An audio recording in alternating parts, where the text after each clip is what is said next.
Hüseyin can çağır bu biləvani neynəvaya, gəlin bu ərbəyində Kərbəlaya, ürək alovlanır bu ahuvaya.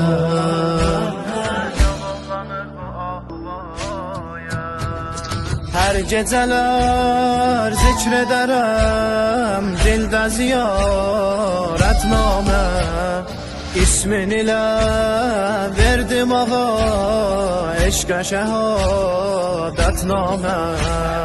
Cənnətə naz eyləyərəm mən o yanan çöllərdə, həsrət ilə gözləmişəm bir dəfə də vətnamə.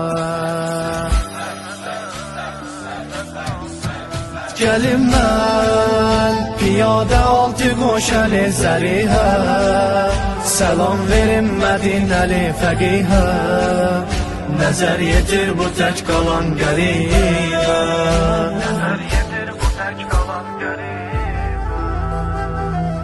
Hüseyin can çağır bu biləvani neynəvaya, gəlin bu ərbəyində Kərbəlaya, ürək alovlanır bu ahuvaya.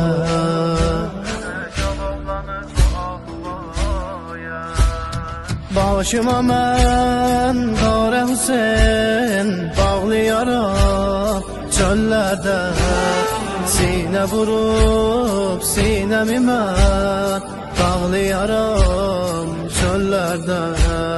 Əsir olan Rüqəyyəvi yad edərəm ahinə, Əsqər və Əkbər və ağlayaram çöllərdə. Piyadə o çölləri dolanmaq istərəm mən, İçəndə sultanmaq istərəm mən, xəcalət ilə yanmaq istərəm mən.